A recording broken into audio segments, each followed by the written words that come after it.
A pergunta foi: a simples distribuição de terra resolve o problema? Não, não resolve, porque além da terra distribuída, tem que dar condições para os beneficiários dessa política permanecerem na terra.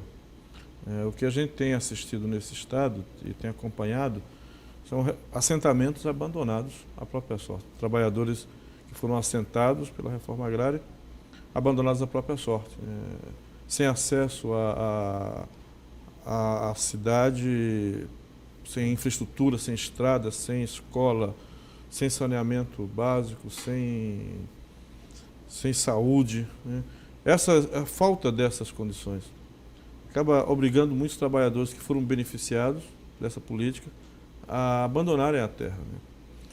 Segundo ponto, a reforma agrária não tem cumprido a sua missão de reformar a estrutura agrária brasileira. No Maranhão, 66% das terras estão nas mãos de menos de 10% de proprietários. É um escândalo. 10% chega a ser 8% e quase 9% dos proprietários detêm 66% das terras. Existe muita terra devoluta no Maranhão que poderia ser usada para isso? Tem.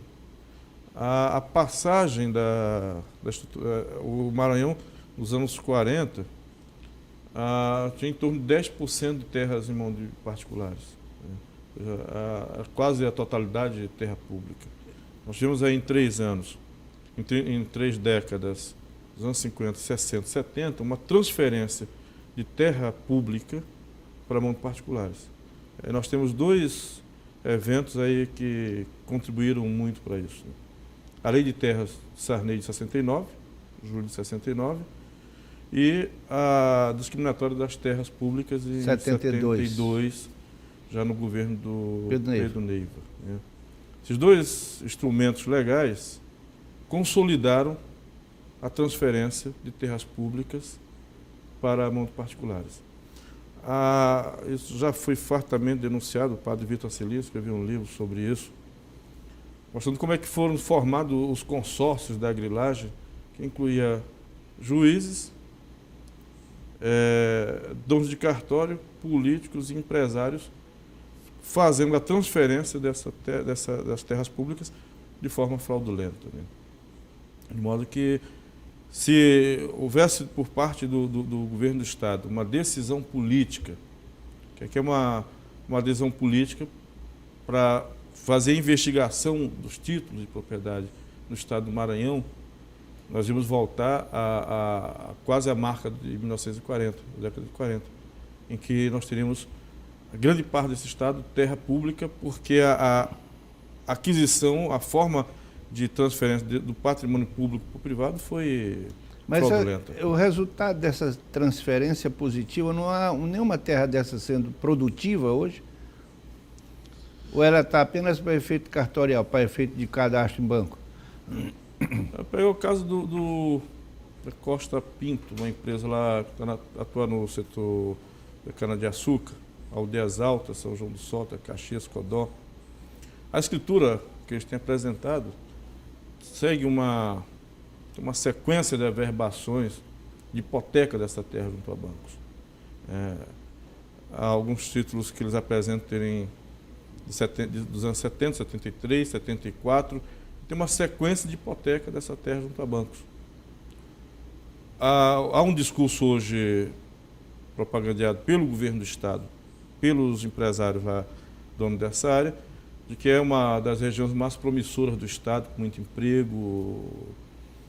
Agora, se a gente olhar o número de famílias cadastradas no programa de bolsa do governo federal, denuncia exatamente o contrário.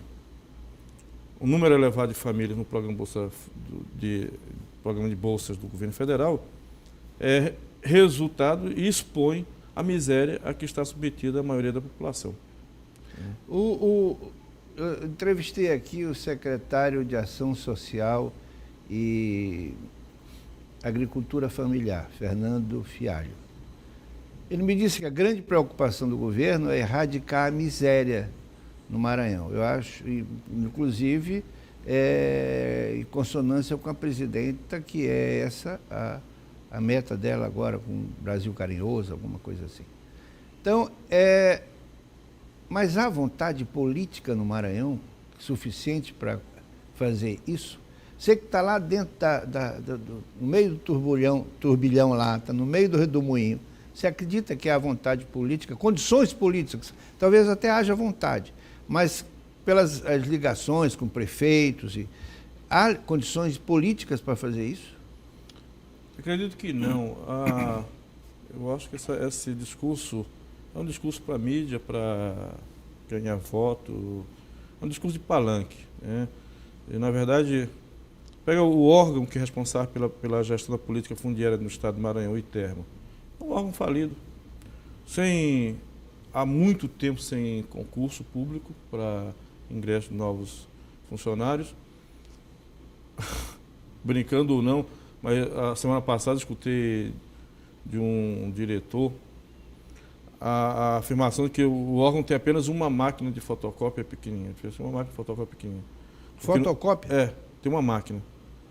Sim. No ITERMO. Porque nós pedimos a cópia de um processo, ele disse, vai demorar porque aqui a gente só tem uma máquina.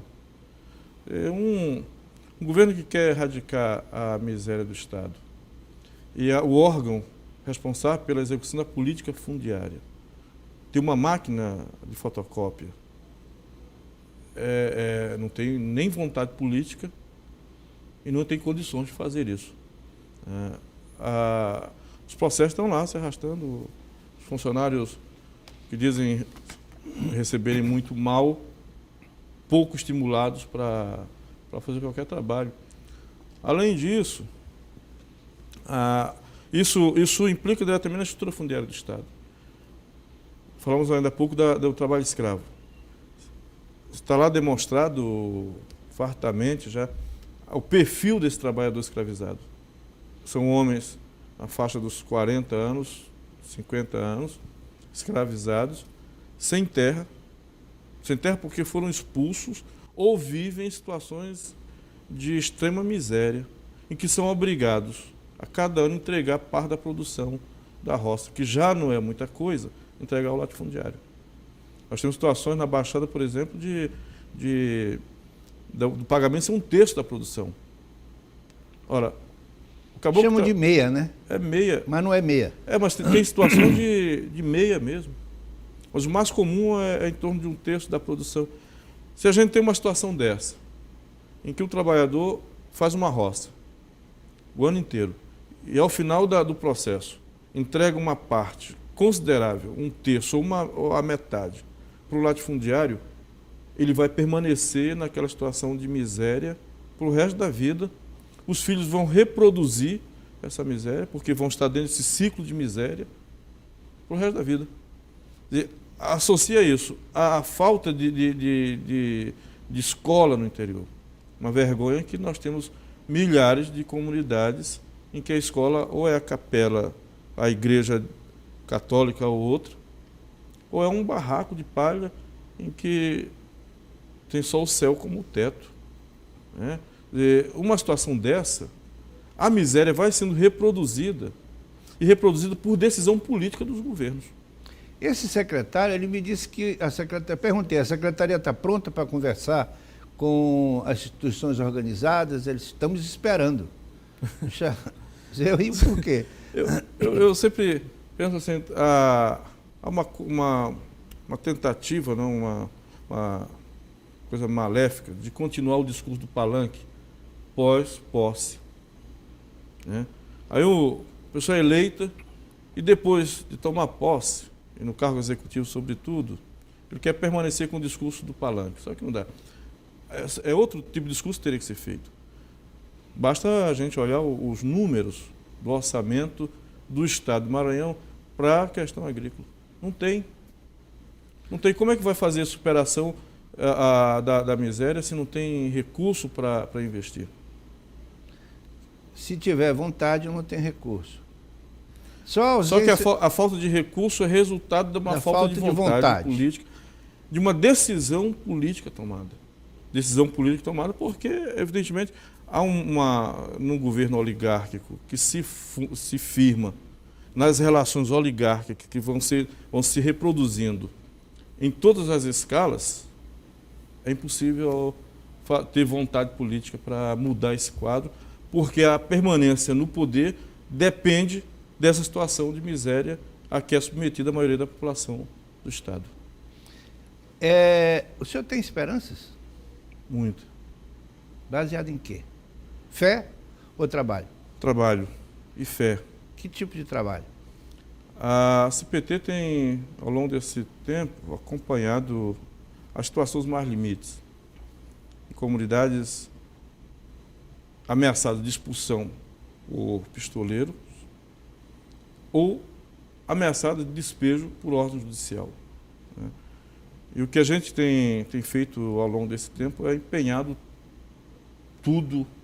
todas as energias para isso. Né? Porque qualquer ação do camponês, qualquer ação do homem que está posto na terra, ela é criminalizada sempre. Qualquer atitude que ele tome, mesmo não sendo radical, ela é criminalizada. Isso é um crime? Você responde no próximo bloco.